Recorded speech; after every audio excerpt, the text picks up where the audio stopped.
ਹੁਣ ਚੰਡੀਗੜ੍ਹ ਬਣਿਆ ਸੀ, ਬੜੇ ਪਿੰਡ ਉਜਾੜੇ ਗਏ, ਕੋਈ ਮੁਆਵਜ਼ਾ ਨਹੀਂ ਮਿਲਿਆ। ਹਾਹਾਕਾਰ ਮਚੀ ਸੀ, ਬੜੇ ਬੰਦੇ ਬਣੇ। ਜਦੋਂ 14 ਸੈਕਟਰ ਯੂਨੀਵਰਸਿਟੀ ਜਿੱਥੇ ਬਣੀ ਹੈ 13 ਬੰਦੇ ਮਰ ਗਏ ਸੀ। ਹੁਣ ਆਲੇ ਦੁਆਲੇ ਤੁਸੀਂ ਪਿੰਡ ਲੈ ਲਏ, MCU ਦੇ ਸੈਂਟਰ 'ਚ ਜ਼ਮੀਨ ਛੱਡਤੀ। ਇਹ ਮੈਨੂੰ ਨਹੀਂ ਪਤਾ ਵੀ ਕਿਹੜਾ ਦਿਮਾਗ ਲਾਇਆ, ਕਿਹਨੇ ਕੀ ਕੀਤਾ। ਪਿਕ ਐਂਡ ਚੂਜ਼ ਪਾਲਿਸੀ, ਮੈਂ ਕਿਹਾ ਜੀ ਪਿਕ ਐਂਡ ਚੂਜ਼ ਤੋਂ ਵੀ ਮਾੜੀ ਹੈ। ਇਹ ਦੇਖੋ ਪੈਰੀਫੇਰੀ ਐਕਟ ਬਾਕੀ ਜਗ੍ਹਾ ਖਤਮ ਹੈ। ਪੰਜਾਬ ਹਰਿਆਣਾ ਕਿੱਥੇ ਗਿਆ ਜੀ? 16 ਮਾਈਲਸ ਦੇ ਸੀ। ਕਰੋ, ਢਾਹ ਦਿਓ ਜੀ, ਮੌਲੀ ਢਾਹ ਦਿਓ, ਪੰਚਕੂਲਾ ਢਾਹ ਦਿਓ, ਇੱਧਰ ਮੁੱਲਾਂਪੁਰ ਢਾਹ ਦਿਓ, ਲਾਓ ਪੈਰੀਫੇਰੀ ਐਕਟ ਕਰੋ। ਕੱਲਾ 23 ਪਿੰਡਾਂ ਲਈ ਪੈਰੀਫੇਰੀ ਐਕਟ ਹੈ ਇਹ। ਚੰਡੀਗੜ੍ਹ ਇਹੋ ਜਿਹਾ ਸ਼ਹਿਰ ਹੈ ਜੀ, ਇਹ ਪੱਥਰਾਂ ਦਾ ਹੀ ਸ਼ਹਿਰ ਹੈ ਵੀ ਜਿਨ੍ਹਾਂ ਨੇ ਇਹਨਾਂ ਲਈ ਕੀਤਾ ਨਾ ਵੀ ਉਹਨਾਂ ਨੂੰ ਮਾਰੂਗੇ ਕਿਵੇਂ, ਜਿਵੇਂ ਇਹ ਬਚ ਗਏ। ਇਹ ਬਚ ਕਿਵੇਂ ਗਏ? ਇਹਨਾਂ ਨੂੰ ਅਸੀਂ ਕੁਝ ਵੀ ਨਹੀਂ ਕਰਨ ਦੇਣਾ। ਤੁਸੀਂ ਪੁੱਛਿਆ ਸਟੇਟਸ ਕੀ ਹੈ, ਸਾਨੂੰ ਤਾਂ ਇਹ ਨਹੀਂ ਪਤਾ ਸ਼ਹਿਰੀ ਹੈ, ਪਿੰਡੂ ਹੈ ਜਾਂ ਰਿਫਿਊਜੀ ਹੈ। ਸਾਡਾ ਹਾਲ ਤਾਂ ਰਿਫਿਊਜੀਆਂ ਤੋਂ ਵੀ ਮਾੜਾ ਹੈ।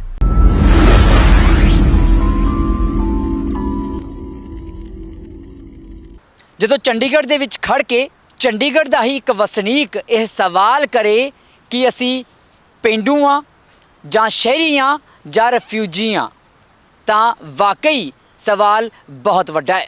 ਉਹ ਵੀ ਉਦੋਂ ਜਦੋਂ ਕਹਿਣ ਵਾਲਾ ਖੁਦ BJP ਦਾ ਨੋਮੀਨੇਟਿਡ ਕਾਉਂਸਲਰ ਹੋਵੇ।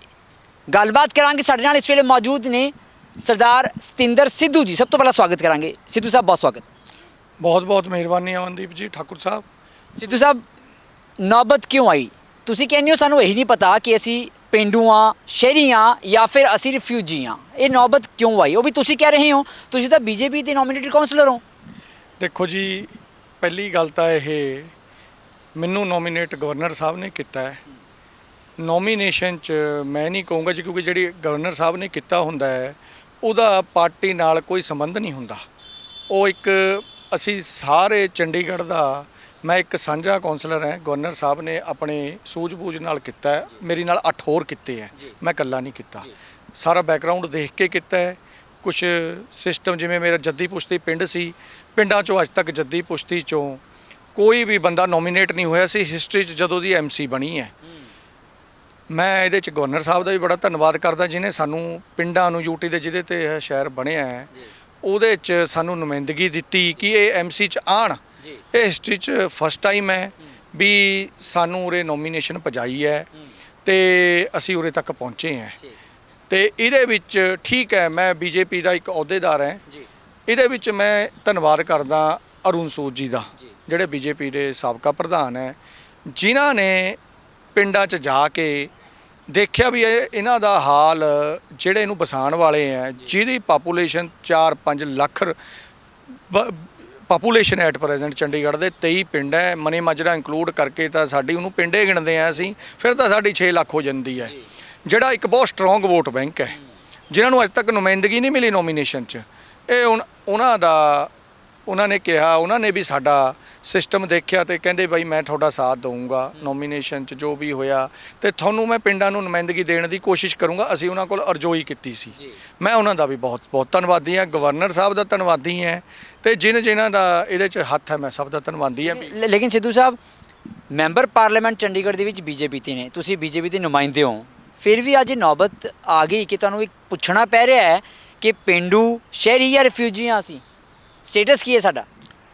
ਦੇਖੋ ਜੀ, ਪਹਿਲਾਂ ਤਾਂ ਇੱਕ ਗੱਲ ਇਹਦੇ 'ਚ ਪੋਲੀਟਿਕਸ, ਮੈਂ ਐਟ ਪ੍ਰੈਜ਼ੈਂਟ ਜਿਹੜੀ ਇੰਟਰਵਿਊ ਦੇ ਰਿਹਾ ਹਾਂ, ਮੈਂ ਇੱਕ ਜ਼ਮੀਂਦਾਰ ਹੋਣੇ ਦੇ ਨਾਤੇ ਦੇ ਰਿਹਾ, ਇੱਕ ਜੱਦੀ ਪੁਸ਼ਤੀ ਬੰਦਾ ਹੋਣੇ ਦੇ ਨਾਤੇ ਦੇ ਰਿਹਾ ਉਰੇ ਦਾ। ਮੈਂ ਕੋਈ ਪੋਲੀਟੀਕਲ ਬੰਦਾ ਹੋਣੇ ਦੇ ਨਾਤੇ ਨਹੀਂ ਇੰਟਰਵਿਊ ਦੇ ਰਿਹਾ।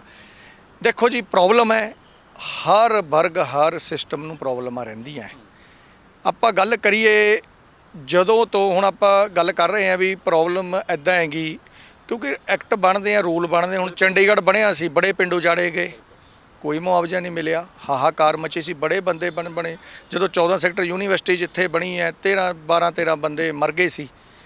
ਤੇ ਜੋ ਅਸੀਂ ਬਜ਼ੁਰਗਾਂ ਤੋਂ ਸੁਣਿਆ ਹੈ, ਤੇ ਐਟ ਪ੍ਰੈਜ਼ੈਂਟ ਅਸੀਂ ਇਹ ਸਿਸਟਮ 'ਚ ਹੈ ਕਿ ਜੱਦੀ ਪੁਸ਼ਤੀਆਂ ਨੂੰ ਇੱਕ ਉਹਨਾਂ ਦਾ ਬਣਦਾ ਹੱਕ ਦਿੱਤਾ ਜਾਵੇ, ਜਿਹੜਾ ਕਿ ਜਿਵੇਂ ਅਮਰੀਕਾ ਹੈ, ਰੈੱਡ ਇੰਡੀਅਨ ਹੈ ਉੱਥੇ ਦੇ ਓਰੀਜਨਲ ਵਸਿੰਦੇ, ਉਹਨਾਂ ਨੂੰ ਕੁਝ ਖਾਸ ਰਿਆਇਤਾਂ ਹੈ, ਜਿਹੜਾ ਕੁਝ ਕੰਟਰੀਬਿਊਸ਼ਨ ਕਰਦਾ। ਕਿਉਂਕਿ ਸਾਡੀਆਂ ਜ਼ਮੀਨਾਂ ਗਈਆਂ ਉਰੇ, ਸਾਡਾ ਸਭ ਕੁਝ ਜ਼ਮੀਨਾਂ ਉਰੇ ਸਾਰੇ ਵਰਗ ਦੀਆਂ ਸੀ, ਇਕੱਲੇ ਜ਼ਮੀਂਦਾਰਾਂ ਦੇ ਨਹੀਂ ਸੀ। ਪਿੰਡ 'ਚ ਨਾ ਸਾਰੇ ਵਰਗ ਸੀ, ਜੱਟ ਸੀ, SC ਸੀ, ਤਖਾਣ ਸੀ, ਲੁਹਾਰ ਸੀ, ਧੋਬੀ ਸੀ, ਸਾਰੇ ਵਰਗ ਸੀ, ਬੜੇ ਪਿਆਰ ਨਾਲ ਰਹਿੰਦੇ ਸੀ। ਕਿਸੇ ਕੋਲ ਕਨਾਲ ਸੀ, ਕਿਸੇ ਕੋਲ 2 ਕਨਾਲ, ਕਿਸੇ ਕੋਲ 2 ਏਕੜ, ਕਿਸੇ ਕੋਲ 3 ਏਕੜ, ਉਸ ਹਿਸਾਬ ਨਾਲ ਸਾਰਿਆਂ ਕੋਲ ਸੀ। ਪਰ ਚੰਡੀਗੜ੍ਹ ਬਣਿਆ, ਕਿਸੇ ਦੀ ਕਨਾਲ ਲੈ ਲਈ, 2 ਕਨਾਲ ਲੈ ਲਈ, ਡਿਵੈਲਪ ਹੋਇਆ, ਕੋਈ ਗੱਲ ਨਹੀਂ, ਡਿਵੈਲਪ ਕਰੋ, ਡਿਵੈਲਪਮੈਂਟ ਦੇ ਅਸੀਂ ਖਿਲਾਫ ਨਹੀਂ ਹੈ। ਪਰ ਉਹਨਾਂ ਲਈ ਇੱਕ ਰੀਹੈਬਲੀਟੇਸ਼ਨ ਪਾਲਿਸੀ ਉਜਾੜਨ ਤੋਂ ਪਹਿਲਾਂ ਬਣਨੀ ਚਾਹੀਦੀ ਹੈ। ਹੁਣ ਜਿਹੜੇ ਪਿੰਡ ਉਜੜੇ ਹੈ ਉਹਨਾਂ ਦਾ ਹਾਲ ਮਜ਼ਦੂਰਾਂ ਤੋਂ ਵੀ ਮਾੜਾ ਹੈ, ਮੈਨੂੰ ਪਤਾ ਹੈ। ਘੱਟੋ ਘੱਟ ਮੈਂ ਇਹ ਜੇ 300-400 ਬੰਦਿਆਂ ਨੂੰ ਜਾਣਦਾ ਹੈ ਜਿਹੜਾ ਕਿ ਉਰੇ ਤੋਂ ਉਜੜਨ ਤੋਂ ਬਾਅਦ ਬਹੁਤ ਮਜ਼ਦੂਰਾਂ ਵਾਲਾ ਹਾਲ ਹੈ। ਨਾ ਉਹਨਾਂ ਨੂੰ ਉਰੇ ਕੁਛ ਮਿਲਿਆ ਹੈ, ਨਾ ਕੋਈ ਪਾਲਿਸੀ ਬਣੀ ਹੈ। ਬੜਾ ਦੁੱਖ ਲੱਗਿਆ ਜਦੋਂ ਉਹ ਦੇਖ ਕੇ। ਤੇ ਇਸ ਸਿਸਟਮ 'ਚ ਹੁਣ ਜਿਹੜੇ ਪਿੰਡ ਬਚੇ ਹੈ ਉਹਨਾਂ ਦਾ ਮੇਰੀ ਕੋਸ਼ਿਸ਼ ਹੈ, ਮੈਂ ਇੱਕ ਨੁਮਾਇੰਦਾ ਹੈ, ਮੈਨੂੰ ਇਹ ਹੱਕ ਮਿਲਿਆ, ਮੈਂ ਨੋਮੀਨੇਟ ਹੋਇਆ ਹੈ, ਮੈਨੂੰ ਕੁਝ ਸਪੈਸੀਫਿਕ ਹੱਕ ਮਿਲਿਆ ਵੀ ਮੈਂ ਅਫਸਰਾਂ ਤੱਕ ਸਾਨੂੰ ਆਵਾਜ਼ ਪਹੁੰਚਾਉਣੀ ਸੌਖੀ ਹੈ। ਸੋ ਮੈਂ ਆਪਣਾ ਕੰਮ ਕਰ ਰਿਹਾ ਹਾਂ, ਮੈਂ ਆਪਣਾ ਜਿਹੜਾ ਮੇਰਾ ਕਰਮ ਹੈ ਉਹ ਕਰ ਰਿਹਾ ਹਾਂ, ਤਾਂ ਕਿ ਜਿਹੜੇ 23 ਪਿੰਡ ਬਚੇ ਹੈ ਮੈਂ ਉਹਨਾਂ ਦੇ ਕੁਝ ਮਦਦ ਕਰਾਂ, ਔਰ ਜਿਹੜੇ ਉਜਾੜੇ ਗਏ ਹੈ ਮੈਂ ਉਹਨਾਂ ਦੀ ਵੀ ਮਦਦ ਕਰਾਂ। ਤੇ ਮੇਰਾ ਖੁੱਲ੍ਹਾ ਹੈ ਜੀ, ਕੋਈ ਵੀ ਮੇਰੇ ਕੋਲ ਇੱਕ ਮੇਰੇ 'ਚ ਉਹਨਾਂ ਲਈ ਇੱਕ ਰਹਿਮਦਿਲੀ ਤਾਂ ਹੈ, ਕਿਉਂਕਿ ਜਦੋਂ ਉਜਾੜੇ ਦਾ ਦਰਦ ਬੜਾ ਔਖਾ ਹੁੰਦਾ ਹੈ ਜੀ, ਬਹੁਤ ਔਖਾ। ਹੁਣ ਤੁਸੀਂ ਕਿਹਾ ਵੀ ਸਾਨੂੰ ਆਪਣਾ ਸਟੇਟਸ ਇਹ ਨੌਬਤ ਤਾਂ ਆਈ ਤੁਹਾਨੂੰ। ਹੁਣ ਮੈਂ ਇੰਨੀ ਗੱਲ ਦੱਸੀ ਹੈ ਵੀ 300-400 ਘਰ ਮਜ਼ਦੂਰਾਂ ਵਰਗੀ ਜ਼ਿੰਦਗੀ ਜੀ ਰਿਹਾ ਹੈ। ਹੁਣ ਰੈੱਡ ਇੰਡੀਅਨ ਅਮਰੀਕਾ 'ਚ ਬੜੀ ਫੈਸਿਲਿਟੀਆਂ ਹੈ, ਡਿਵੈਲਪਰ ਕੰਟਰੀ ਹੈ, ਤੇ ਉਰੇ ਸਾਨੂੰ ਤਾਂ ਇਹੀ ਨਹੀਂ ਪਤਾ ਵੀ ਸਾਡੀ ਫੈਸਿਲਿਟੀ ਜਿਹੜੀ ਮਾੜੀ ਮੋਟੀ ਬਚੀ ਹੈ ਉਹ ਨਾ ਚਲੀ ਜਾਵੇ। ਫੈਸਿਲਿਟੀ ਵੀ ਕੀ ਹੈ ਸਾਡੀ, ਆਪਣੇ ਜ਼ਮੀਨਾਂ ਹੈ। ऐसा क्यों भाई, ऐसा विचार भी दिल विच क्यों आया? ਇਹ ਵਿਚਾਰ ਇਸ ਕਰਕੇ ਆਇਆ ਜੀ, 2000 ਪਹਿਲਾਂ ਤਾਂ ਪੰਚਾਇਤਾਂ ਸੀ ਜੀ, ਜਦੋਂ ਦੇ ਅਸੀਂ ਜੰਮੇ ਆ ਸਾਰੇ ਸਟਾਰਟਿੰਗ ਤੋਂ ਨਾ ਪੰਚਾਇਤਾਂ ਦੇ ਅੰਡਰ 23 ਪਿੰਡ ਸੀ। ਉਹ ਤੋਂ ਬਾਅਦ ਹੌਲੇ ਹੌਲੇ ਕੀ ਹੋਇਆ, 2018 25 ਆ ਮੇਰੇ ਕੋਲ ਨੋਟੀਫਿਕੇਸ਼ਨ ਹੈ, 25 ਅਕਤੂਬਰ 2018 ਇੱਕ ਸਰਕਾਰ ਨੋਟੀਫਿਕੇਸ਼ਨ ਕਰਦੀ ਹੈ ਕਿ ਅਸੀਂ ਇਹ ਪੰਚਾਇਤਾਂ ਤੋੜਦੀਆਂ, ਇਹ ਤੋਂ 5-6 ਦਿਨ ਪਹਿਲਾਂ ਕਿ ਅਸੀਂ ਪੰਚਾਇਤਾਂ ਤੋੜਤੀਆਂ ਤੇ ਤੁਸੀਂ ਕਾਰਪੋਰੇਸ਼ਨ 'ਚ ਆ ਗਏ ਹੋ, ਤੁਹਾਡੇ ਪਿੰਡ ਇਕੱਲੇ ਪਿੰਡ ਨਹੀਂ ਆਏ। ਇਹ ਮੇਰੇ ਕੋਲ ਮੈਂ ਦਿਖਾਣਾ ਹੈ notification, total area of revenue estate, ਇਹ ਪਿੰਡਾਂ ਦੇ ਨਾਮ ਹੈ ਜੀ ਇਕੱਲੇ ਇਕੱਲਿਆਂ ਦੇ। ਰਾਏਪੁਰ ਕਲਾਂ, ਕ੍ਰਿਸ਼ਨਗੜ੍ਹ, ਮੌਲੀ ਜਾਗਲਾ, ਮੱਖਣ ਮਾਜਰਾ, ਬਹਿਲਾਣਾ, ਦੜੀਆ, ਧਨਾਸ, ਸਾਰੰਗਪੁਰ, ਖੁੱਡਾ ਅਲੀਸ਼ੇਰ, ਖੁੱਡਾ ਜੱਸੂ, ਖੁੱਡਾ ਲਾਹੌਰਾ, ਕੈਂਬਵਾਲਾ, ਵੀ ਇਹਨਾਂ ਦਾ total area of revenue estate including area under ਆਬਾਦੀ ਦੇ। ਇਹਦਾ ਮਤਲਬ ਹੋਇਆ ਕਿ ਸਾਰੀ ਖੇਤੀਬਾੜੀ ਵਾਲੀ ਜ਼ਮੀਨ ਪਲੱਸ ਆਬਾਦੀ ਲਾਲ ਡੋਰੇ ਤੋਂ ਅੰਦਰ ਇਹ ਐਮਸੀ ਨੇ ਲੈ ਲਈ ਹੈ ਜੀ। ਬੜੀ ਅੱਛੀ ਗੱਲ ਹੈ ਜੀ, ਅਸੀਂ ਅਰਬਨ ਹੋ ਗਏ, ਬੜੀ ਸਾਨੂੰ ਵੀ ਇਹ ਸੀ ਵੀ ਸਾਡੀ ਡਿਵੈਲਪਮੈਂਟ ਹੋਊਗੀ, शहरी हो गए, ਸ਼ਹਿਰੀ ਹੋ ਗਏ, मतलब पेंडू तो शहरी हो गए। ਪਿੰਡੂ ਤੋਂ ਸ਼ਹਿਰੀ ਹੋ ਗਏ। ਜੋ ਸਾਨੂੰ ਲੱਗਿਆ, ਸਾਰਿਆਂ ਨੂੰ ਲੱਗਿਆ, ਜਿੰਨੇ 5-6 ਲੱਖ ਆਪਣੇ ਉਰੇ ਪਾਪੂਲੇਸ਼ਨ ਹੈ, ਚਲੋ ਠੀਕ ਹੋ ਗਿਆ। ਉਹ ਤੋਂ ਬਾਅਦ ਜੀ 2.5 ਮਹੀਨੇ 2-2.5 ਮਹੀਨੇ ਬਾਅਦ ਇੱਕ 18/1/2019 ਨੂੰ, ਪਹਿਲਾਂ ਮੈਂ ਇਹ ਤੋਂ ਪਹਿਲੇ ਵਾਲਾ ਦੱਸ ਦੇਵਾਂ ਥੋੜ੍ਹਾ ਜਿਹਾ, ਜਦੋਂ ਇਹ ਨੋਟੀਫਿਕੇਸ਼ਨ ਆਈ ਇਹਦਾ ਮਤਲਬ ਹੁੰਦਾ ਕਿ ਸਾਡੀ ਸਾਰੀ ਜ਼ਮੀਨ ਸਭ ਕੁਝ ਅਸੀਂ ਐਮਸੀ ਦੇ ਕੋਲ ਹੋ ਗਿਆ, ਸਾਡੇ ਮਾਈ ਬਾਪ ਐਮਸੀ ਹੋ ਗਈ, ਠੀਕ ਹੈ ਜੀ। ਹੁਣ ਜਦੋਂ ਇਹ ਹੋ ਗਈ, ਜਿੰਨਾ ਐਗਰੀਕਲਚਰ ਜ਼ਮੀਨ ਹੈ ਉਹ ਖਤਮ ਹੋ ਗਈ, ਸਾਡੀ ਅਰਬਨ ਹੋ ਗਈ ਇਹ ਨੋਟੀਫਿਕੇਸ਼ਨ ਦੇ ਹਿਸਾਬ ਨਾਲ। ਹੁਣ ਮਿਹਨਤ ਰੰਗ ਲਏ ਜੀ, ਬੜੀ ਪੁਸ਼ਤਾਂ ਤੋਂ ਅਸੀਂ ਸੁਣਦੇ ਆ ਰਹੇ ਸੀ ਵੀ ਮੋਹਾਲੀ ਐਮਸੀ ਬਣੀ ਹੈ ਜੀ, 1 ਏਕੜ 5 ਲੱਖ ਦਾ ਲਿਆ ਜੀ, ਮੇਰੇ ਤਾਂ 20 ਲੱਖ ਦਾ ਹੋ ਗਿਆ, ਐਮਸੀ 'ਚ ਆ ਗਿਆ। ਜੀਰਕਪੁਰ ਸੁਣਿਆ ਹੈ ਜੀ, ਹੁਣ ਅਸੀਂ ਜੀਰਕਪੁਰ ਜਾਈਏ ਜੀ 20-25 ਕਰੋੜ ਤੋਂ ਏਕੜ ਘੱਟ ਨਹੀਂ ਹੈ, ਸਾਰੇ ਅਫਸਰਾਂ ਨੂੰ ਪਤਾ ਹੈ, ਸਾਰੇ ਬੰਦਿਆਂ ਨੂੰ ਪਤਾ ਹੈ, ਸਾਰੇ ਨੁਮਾਇੰਦਿਆਂ ਨੂੰ ਪਤਾ ਹੈ। ਮੁੱਲਾਂਪੁਰ ਜਾਈਏ 25 ਕਰੋੜ ਤੋਂ ਘੱਟ ਨਹੀਂ, ਮੇਰੇ ਪਿੰਡ ਤੋਂ ਅੱਗੇ ਸ਼ੋਅਰੂਮ ਬਣ ਰਹੇ ਹੈ, ਕਲੋਨੀਆਂ ਬਣਨ ਲੱਗ ਗਈਆਂ, ਕੋਈ ਨਹੀਂ ਦਿੰਦਾ ਜੀ। ਇੱਧਰ ਤੋਗਾ ਧਨੋਣਾ ਨੂੰ ਜਾਈਏ ਸੜਕ ਬਣੀ ਹੈ, ਉੱਥੇ ਇਹ ਹੈ। ਮਤਲਬ ਇਹ ਹੋਇਆ ਜੀ ਜਦੋਂ ਐਮਸੀ 'ਚ ਤੁਹਾਡੀ ਲੈਂਡ ਆਉਂਦੀ ਹੈ ਨਾ, ਉਹਦਾ ਕੀਮਤ ਬੜੀ ਵੱਧ ਜਾਂਦੀ ਹੈ, ਕਿਉਂਕਿ ਅਰਬਨ ਹੋ ਜਾਂਦਾ ਹੈ। ਜਿਵੇਂ ਅਸੀਂ ਕੁੜਤਾ ਪਜਾਮਾ ਪਾ ਕੇ ਕੋਟ ਪੈਂਟ ਪਾ ਲਿਆ ਨਾ ਜੀ, ਵੀ ਹੁਣ ਮਰੂਤੀ ਦੀ ਜਗ੍ਹਾ ਮਰਸਡੀਜ਼ ਲੈ ਲਈ, ਕਾਰ ਲੈ ਲਈ, ਅਸੀਂ ਅਰਬਨ ਹੋ ਗਏ, ਕੀਮਤ ਵੱਧ ਗਈ ਜੀ, ਸਮਝ ਗਏ ਜੀ। ਹੁਣ ਇਹਦੇ 'ਚ ਕੀ ਹੁੰਦਾ, ਬਿਜ਼ਨਸ ਕਰਨੇ ਦੀ ਖੁੱਲ੍ਹ, ਫ੍ਰੀ ਹੈਂਡ ਫॉर ਬਿਜ਼ਨਸ, ਮਤਲਬ ਤੁਸੀਂ ਆਟਾ ਚੱਕੀ ਲਾਓ, ਪੈਟਰੋਲ ਪੰਪ ਲਾਓ, ਸਬਵੇ ਖੋਲ੍ਹੋ, ਪਰ ਨਕਸ਼ਾ ਪਾਸ ਕਰਾ ਕੇ। ਅੱਜ ਜਿਵੇਂ ਮੋਹਾਲੀ 'ਚ ਹੁਣ ਏਅਰਪੋਰਟ ਰੋਡ 'ਤੇ ਖੁੱਲ੍ਹੇ ਹੈ, ਹਰੇਕ ਜਗ੍ਹਾ ਜੀਰਕਪੁਰ ਖੁੱਲ੍ਹਿਆ, ਮੁੱਲਾਂਪੁਰ ਸਾਡੇ ਅੱਗੇ ਖੁੱਲ੍ਹਿਆ ਸਾਰੰਗਪੁਰ ਤੋਂ, ਉਹ ਬੜੇ ਖੁਸ਼ ਨੇ ਜ਼ਿਮੀਂਦਾਰ, ਸਾਨੂੰ ਦਿਖਾਣੇ, ਕਹਿੰਦੇ ਭਾਈ ਸਾਡਾ ਤਾਂ ਕੰਮ ਇੰਨਾ ਵਧੀਆ ਹੋ ਗਿਆ ਕਿ ਰੱਬ ਨੇ ਸੁਣ ਲਈ, ਸਰਕਾਰਾਂ ਨੇ ਸੁਣ ਲਈ, ਲੈਂਡ ਪੂਲਿੰਗ ਕਰਤੀ, ਸਾਨੂੰ CLU ਕਰਤੇ ਆ। ਅਸੀਂ ਵੀ ਖੁਸ਼ ਹੋ ਗਏ ਵੀ ਉਹਨਾਂ ਦੇ ਬਰਾਬਰ ਅਸੀਂ ਵੀ ਹੋ ਜਾਵਾਂਗੇ, ਅਸੀਂ ਤਾਂ ਸੈਂਟਰ ਚੰਡੀਗੜ੍ਹ 'ਚ ਰਹਿੰਦੇ ਆ, ਉਹਨਾਂ ਤੋਂ ਵਧੀਆ ਹੋਵਾਂਗੇ।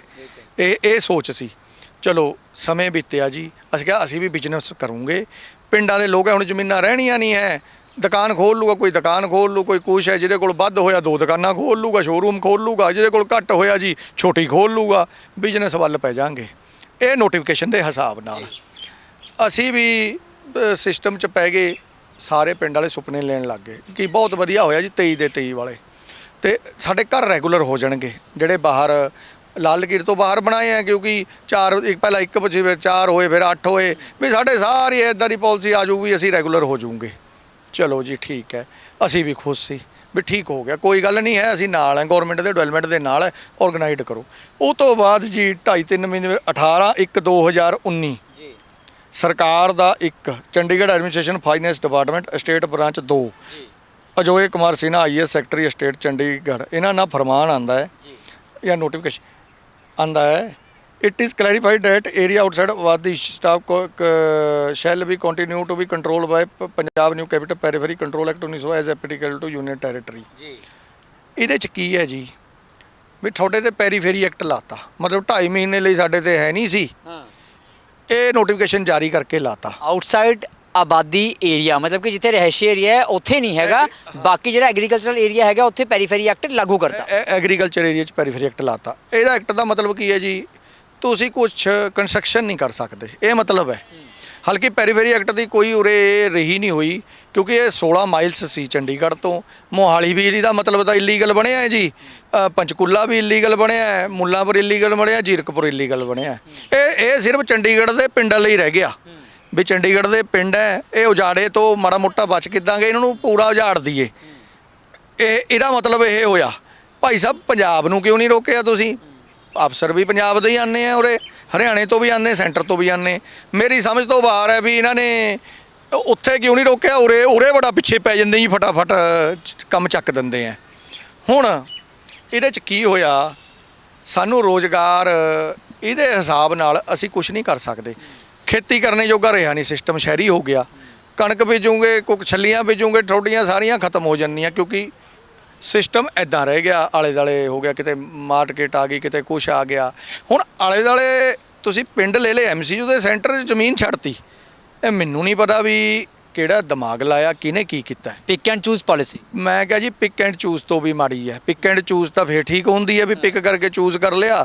ਇਹ ਤਾਂ ਜੀ ਇੱਦਾਂ ਕਰਤਾ ਵੀ ਅਸੀਂ ਜਿਹੜੇ ਜੱਦੀ ਪੁਸ਼ਤੀ ਬੰਦੇ ਆ ਜਿਨ੍ਹਾਂ ਨੇ ਜ਼ਮੀਨਾਂ ਖਰੀਦੀਆਂ ਜੀ, ਇਹ ਅੱਜ ਐਟ ਪ੍ਰੈਜ਼ੈਂਟ 5500 ਏਕੜ ਪਈ ਹੈ, ਤਕਰੀਬਨ 60,000 ਬੰਦਿਆਂ ਦੀ ਇਹ ਜ਼ਮੀਨ ਪਈ ਹੈ, ਸਿੰਗਲ ਰਜਿਸਟਰਡ ਆਨਲਾਈਨ ਡਾਟਾ ਹੈ।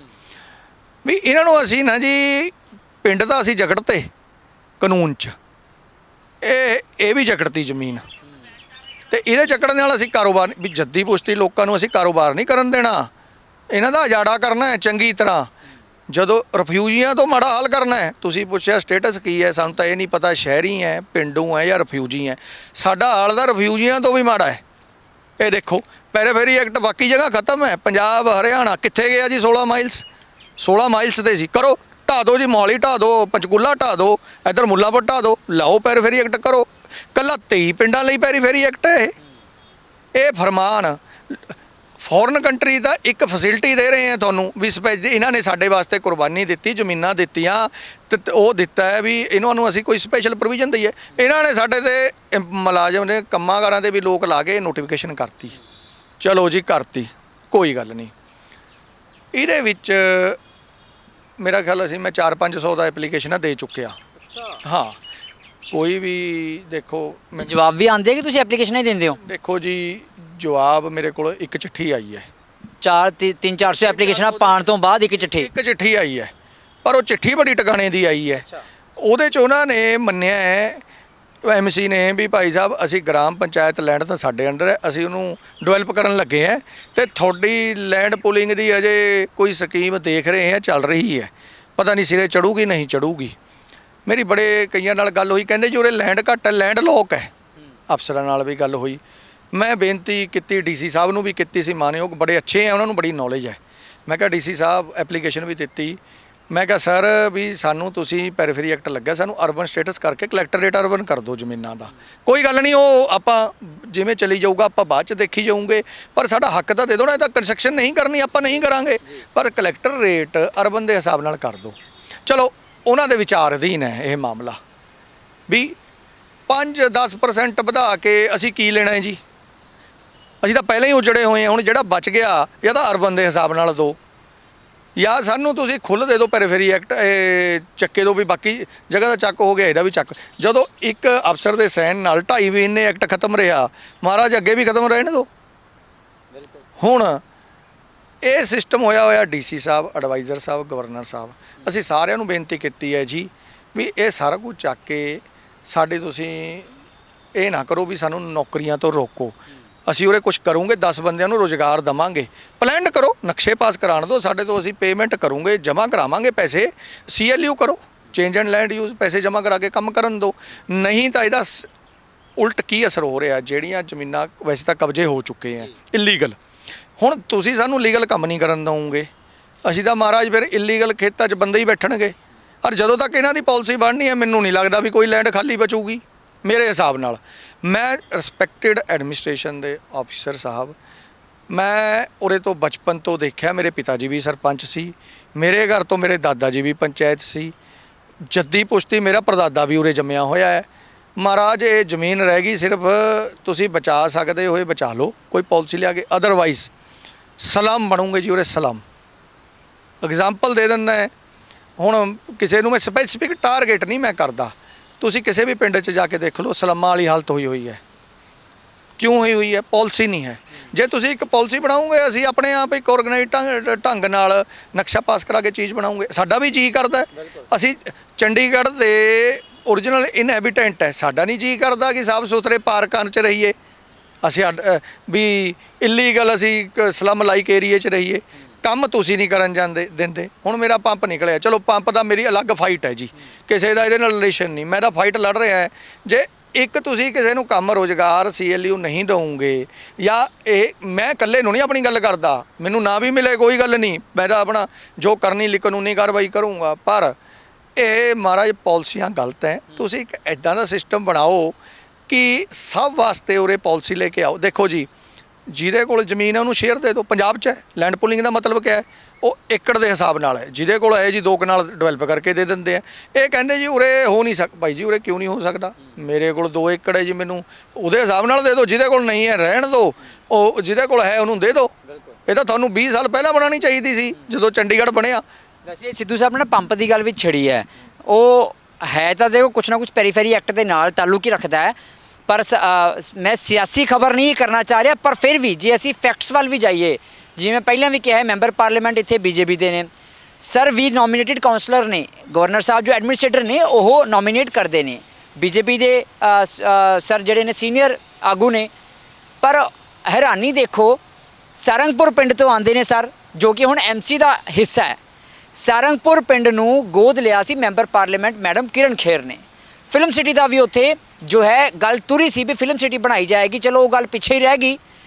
ਰੋਜ਼ਗਾਰ ਤਾਂ ਉੱਥੇ ਹੋਰ ਕੀ ਦੇਣਾ ਸੀ ਕੇਂਦਰ ਨੇ ਜਾਂ ਮੈਂਬਰ ਪਾਰਲੀਮੈਂਟ ਨੇ? ਜਿਹੜੇ ਬੰਦੇ ਨੇ ਵਸਨੀਕ ਨੇ, ਸਾਰੰਗਪੁਰ ਦਾ ਵਸਨੀਕ ਹੈ ਬੰਦਾ ਇਹ ਸਿੱਧੂ ਸਾਹਿਬ, ਜਿਹੜੇ ਵਸਨੀਕ ਨੇ ਖੁਦ ਸੋਚਿਆ ਆਪਣੀ ਜ਼ਮੀਨ 'ਤੇ ਹੀ ਚਲੋ ਮੈਂ ਪੰਪ ਲਾ ਲਾਂ, 4 ਬੰਦਿਆਂ ਨੂੰ ਰੋਜ਼ਗਾਰ ਦਿਆਂ, ਇਹਨਾਂ ਨੂੰ ਉਹ ਵੀ ਨਹੀਂ ਕਰਨ ਦਿੱਤਾ ਜਾ ਰਿਹਾ।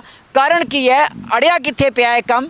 ਪੈਰੀਫੇਰੀ ਐਕਟ 'ਤੇ। ਮੈਂ ਸਰ ਠੀਕ ਕਿਹਾ ਕਿ ਗਲਤ ਕਿਹਾ? ਠਾਕੁਰ ਸਾਹਿਬ ਤੁਸੀਂ ਬਿਲਕੁਲ ਠੀਕ ਕਿਹਾ। ਮਤਲਬ ਕਿ ਸਰਕਾਰ ਨੇ ਕਰਨਾ ਨਹੀਂ, ਜੇ ਤੁਸੀਂ ਪਿੰਡ ਦੇ ਨੁਮਾਇੰਦੇ ਹੋਣ ਦੇ ਨਾਤੇ ਤੁਸੀਂ ਆਪ ਵੀ ਕਰਨ ਲੱਗੇ ਹੋ ਤਾਂ ਕੋਈ ਨਾ ਕੋਈ ਦਾ ਪੇਜ ਖੇਡ ਕੇ ਕਾਨੂੰਨੀ ਤਾਂ ਉਹ ਕੰਮ ਅੜਾ ਦਿੱਤਾ। ਬਿਲਕੁਲ ਸਹੀ ਗੱਲ ਹੈ ਜੀ। ਹੁਣ ਮੇਰੀ ਜ਼ਮੀਨ ਹੈ ਜੀ ਜੱਦੀ ਪੁਸ਼ਤੀ, ਮੇਰਾ ਉੱਥੇ ਸਾਰਾ ਨਕਸ਼ਾ ਨੁਕਸ਼ਾ ਪਾਸ ਹੋਇਆ A to, ਮੈਂ ਕਿਹਾ ਚਲੋ ਹੁਣ ਇਹ ਆ ਗਿਆ ਜੀ ਵੀ total urban state revenue state ਆ ਗਈ, ਹੁਣ ਆਪਾਂ ਨੂੰ ਕੋਈ ਦਿੱਕਤ ਨਹੀਂ ਹੋਊਗੀ, ਆਪਾਂ ਪਰਮਿਸ਼ਨਾਂ ਮਿਲਣਗੀਆਂ। ਨਾਲੇ ਧਨਾਸ ਲੱਗਿਆ, ਧਨਾਸ ਉਹ ਸਰਕਾਰ ਦੀ ਅਕਵਾਇਰਡ ਲੈਂਡ ਪਈ ਸੀ ਸਿਟਕੋ ਦਾ, ਉਹਨਾਂ ਨੇ ਲਾਤਿਆ। ਸਿਟਕੋ ਕਿਰਾਇਆ ਦਿੰਦੀ ਹੈ ਜੀ ਐਡਮਿਨਿਸਟ੍ਰੇਸ਼ਨ ਦਾ ਸਕੂਲ ਦੇ ਕੋਲ। ਹੁਣ ਜਦੋਂ ਸਾਡੀ ਵਾਰੀ ਆਈ ਕਹਿੰਦੇ ਜੀ ਇਹਦਾ ਪੈਰੀਫੇਰੀ ਐਕਟ ਹੈ। ਮੈਂ ਕਿਹਾ ਜੀ ਕੋਈ ਗੱਲ ਨਹੀਂ, ਪੈਰੀਫੇਰੀ ਐਕਟ ਹੈ ਤਾਂ ਐਸੈਂਸ਼ੀਅਲ ਚੀਜ਼ ਹੈ, ਇੱਕ ਐਸੈਂਸ਼ੀਅਲ ਕਮੋਡਿਟੀ ਚਾਹੁੰਦੀ ਹੈ, ਇਹਦੇ 'ਚ ਤਾਂ ਪੈਰੀਫੇਰੀ ਐਕਟ ਦਾ ਰੋਲ ਨਹੀਂ, ਐਸੈਂਸ਼ੀਅਲ ਨੂੰ ਤੁਸੀਂ ਰੋਕ ਨਹੀਂ ਸਕਦੇ। ਬਾਕੀ ਕਹਿੰਦੇ ਨਹੀਂ ਜੀ ਪੈਰੀਫੇਰੀ ਐਕਟ ਹੈਗਾ। ਤੇ ਰਹੀ ਗੱਲ ਇਹਦੇ 'ਚ ਨਾ ਜੀ MC ਹਾਊਸ, ਸਾਰੇ ਹਾਊਸ ਨੇ ਨਾ ਜੀ ਲੈਂਡ ਪੂਲਿੰਗ ਪਾਲਿਸੀ ਪਾਸ ਕਰਕੇ ਭੇਜੀ ਸੀ ਜੀ ਇਹ ਮੇਰੇ ਕੋਲ ਸਾਰਾ ਰਿਕਾਰਡ ਹੈ ਮਿੰਟਸ ਹੈ ਹਾਊਸ ਦੇ ਆ ਤੁਸੀਂ ਦੇਖ ਸਕਦੇ ਹੋ ਜੀ 23 ਪਿੰਡਾਂ ਲਈ ਜੀ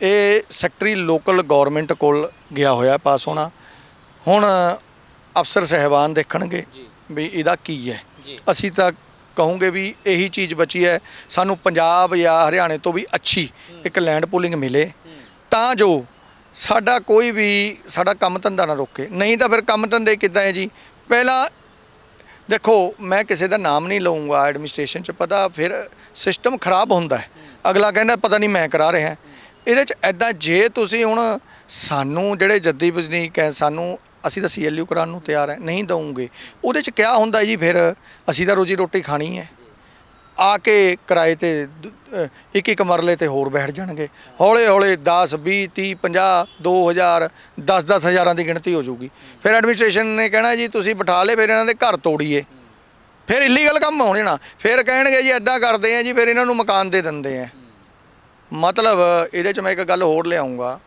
ਮਾਰਬਲ ਮਾਰਕੀਟ ਸਾਰੰਗਪੁਰ 'ਚ ਬਣੀ ਹੈ ਖਿਲਾਫ ਨਹੀਂ ਹੈ ਅਸੀਂ ਉਹਦੇ ਉਹਨਾਂ ਨੂੰ ਪਲਾਟ ਦੇ ਰਹੇ ਹਾਂ ਜੀ ਮਲੋਏ ਦੇ ਕੋਲ ਜਿਨ੍ਹਾਂ ਦੀ ਤਾਂ ਜ਼ਮੀਨ ਹੈ ਇਹ ਦੇਖੋ ਪਾਲਿਸੀ ਉਹਨਾਂ ਨੂੰ ਕੁਝ ਨਹੀਂ ਮਿਲਣਾ ਜਿਨ੍ਹਾਂ ਦੀ ਜੱਦੀ ਜ਼ਮੀਨ ਹੈ ਜਿਨ੍ਹਾਂ ਦੇ ਬਾਪ ਦਾਦਾ ਪੜਦਾਦਾ ਜੰਮੇ ਹੀ ਉੱਥੇ ਉਹਨਾਂ ਨੂੰ ਨਹੀਂ ਜਿਹੜੇ ਉੱਥੇ ਕਿਰਾਏ ਤੇ ਬੈਠੇ ਹੈ ਵੀ ਉੱਥੇ ਬੈਠੇ ਉਹਨਾਂ ਵਾਸਤੇ ਪਲਾਟ ਹੈ ਹੁਣ ਮੇਰੀ ਇਹ ਸਮਝ ਨਹੀਂ ਆ ਰਿਹਾ ਵੀ ਅਸੀਂ ਸਰਕਾਰੀ ਲੈਂਡ ਤੇ ਬੈਠਣ ਵਾਸਤੇ ਜਾਂ ਉੱਥੇ ਬੈਠੇ ਉਹਨਾਂ ਵਾਸਤੇ ਪਲਾਟ ਸਾਡੇ ਲਈ ਕੋਈ ਪਾਲਿਸੀ ਕਿਉਂ ਨਹੀਂ ਆਂਦੀ ਹੁਣ ਇਹ ਮੇਰੀ ਗੱਲ ਸਮਝ ਨਹੀਂ ਆਈ ਅੱਜ ਤੱਕ ਵੀ ਉਹਨਾਂ ਲਈ ਸਕੀਮ ਤਾਂ ਬੜੀ ਛੇਤੀ ਬਣ ਗਈ ਪਿੰਡ ਵਾਲਿਆਂ ਲਈ ਸਕੀਮ ਕਿਉਂ ਨਹੀਂ ਬਣਦੀ ਪਹਿਲਾਂ ਤਾਂ ਅਜਾੜੇ ਦੀ ਨਹੀਂ ਬਣੀ ਅਸੀਂ ਤਾਂ ਮੈਂ ਥੋੜਾ ਜਿਹਾ ਕਿਤਾਬਾਂ ਪੜ੍ਹਨ ਦਾ ਸ਼ੌਕੀ ਹੈ ਥੋੜਾ ਜਿਹਾ ਫੋਰਨ ਦਾ ਵੀ ਪੜ੍ਹਦਾ ਹੈ ਵੀ ਕਿਵੇਂ ਓਰੀਜਨਲ ਹੈਬੀਟੈਂਟ 'ਚ ਕੀ ਹੋਇਆ ਕੀ ਡਿਵੈਲਪਮੈਂਟ ਹੋਈ ਮੈਂ ਸਾਰਾ ਪੜ੍ਹਿਆ ਸਾਰਿਆਂ ਨੇ ਫੈਸਿਲਿਟੀਆਂ ਦਿੱਤੀਆਂ ਜੀ ਨੰਬਰ 1 US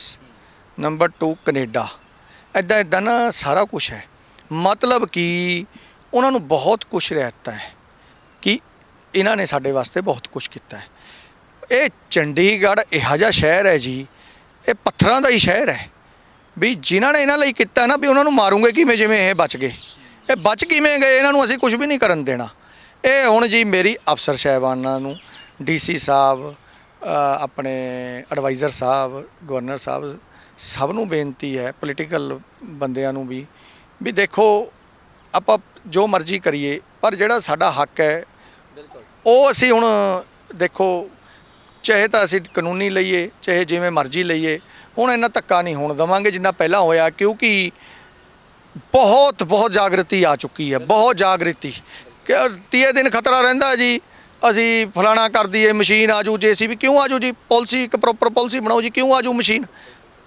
ਇਹ ਉਹੀ ਜੇ ਆਪਾਂ ਸਿਟੀ ਬਿਊਟੀਫੁਲ ਦਾ ਵੀ ਇਹ ਹਾਲ ਹੈ ਫਿਰ ਤਾਂ ਜੀ ਉਰੇ ਪਿੰਡਾਂ ਦਾ ਕੁਝ ਨਹੀਂ ਹੋਣਾ ਉਰੇ ਦਾ ਸਲਮ ਬਣਨੇ ਹੈ ਜੀ ਫਿਰ ਜੇ ਅਫਸਰਾਂ ਨੂੰ ਬੇਨਤੀ ਹੈ ਜੇ ਰੋਕ ਸਕਦੇ ਹੋਏ LO ਸਾਹਿਬ DC ਸਾਹਿਬ ਐਡਵਾਈਜ਼ਰ ਸਾਹਿਬ ਹੋਮ ਸੈਕਟਰੀ ਸਾਹਿਬ ਫਾਈਨੈਂਸ ਸੈਕਟਰੀ ਸਾਹਿਬ ਜੋ ਵੀ ਉਰੇ ਅਹੁਦੇ 'ਤੇ ਬੈਠੇ ਹੈ ਇਹ ਨਿਬੜਨਾ ਤਾਂ ਹੈ ਜੀ ਬੜਾ ਸਟੈਪ ਲੈਣਾ ਪੈਣਾ ਸਭ ਤੋਂ ਜ਼ਰੂਰੀ ਹੈ ਜੀ ਸੀਤੀਆ ਸਾਹਿਬ ਚੀਫ ਆਰਕੀਟੈਕਟ ਸਾਹਿਬ ਚੀਫ ਇੰਜੀਨੀਅਰ ਸਾਹਿਬ ਓਝਾ ਸਾਹਿਬ ਉਹ ਜਿਹੜੀ ਵੀ ਫਾਈਲ ਉਹ ਕਹਿੰਦੇ ਆ ਜੀ ਉੱਥੇ ਤੋਂ ਪਾਸ ਨਹੀਂ ਹੋਈ ਜੀ ਸੀਤੀਆ ਸਾਹਿਬ ਕਹਿੰਦੇ ਆ ਹਜੇ ਹੋਈ ਨਹੀਂ ਪਤਾ ਨਹੀਂ ਮੇਰੀ ਸਮਝ ਤੋਂ ਬਾਹਰ ਹੈ ਜੀ ਮੈਂ ਇਹਦਾ ਕਹਿੰਦਾ ਇਹ ਵੀ ਇੱਕ ਥੋੜ੍ਹਾ ਜਿਹਾ ਦਾਇਰੇ ਤੋਂ ਹਟ ਕੇ ਬਣਾਉਣਾ ਹੁਣ 38ਵਾਂ ਸੈਕਟਰ ਹੈ ਜੀ ਉਹ ਕਾਨੂੰਨ 'ਚ ਨਹੀਂ ਸੀ ਬੜਾ ਵਧੀਆ ਬਣਿਆ ਉੱਦਾਂ ਦੇ ਸੈਕਟਰ ਬਣਾ ਦਿਓ ਲੈਂਡ ਪੂਲਿੰਗ ਉੱਦਾਂ ਦੇ ਦਿਓ ਕਿਹਦੀ ਗੱਲ ਉਹ ਸੈਕਟਰ ਕਿਹੜਾ ਹੈ ਸੀ ਉਹ ਕਿਹੜਾ ਲੀਕ ਆਰਬਿਟਰ ਨੇ ਬਣਾਤਿਆ ਜਿਹੜੀ ਚੀਜ਼ ਨਹੀਂ ਕਰਨੀ ਹੁੰਦੀ ਲੀਕ ਆਰਬਿਟਰ ਦਾ ਨਾਮ ਠੋਕ ਦਿੰਦੇ ਆ ਜਿਹੜੀ ਕਰਨੀ ਹੁੰਦੀ 38ਵਾਂ ਸੈਕਟਰ ਮੈਂ ਕਹਿੰਦਾ ਬਿਊਟੀਫੁਲ ਸੈਕਟਰ ਹੈ ਇਹੋ ਜਿਹੇ ਸੈਕਟਰ ਬਣਾ ਦਿਓ 20-30 ਸੈਕਟਰ ਹੋਰ ਬਣ ਜਾਣੇ ਆ ਇਹ ਜੇ ਉਹਦੇ ਜੋ ਜ਼ਿਮੀਂਦਾਰਾਂ ਨੂੰ ਇੱਕ ਹਿੱਸੇਬਾਜੀ ਜਿੱਥੇ ਕਮਰਸ਼ੀਅਲ ਹੈ ਉਹ ਦੇ ਦਿਓ ਜਿੱਥੇ ਰੈਜ਼ੀਡੈਂਸ਼ੀਅਲ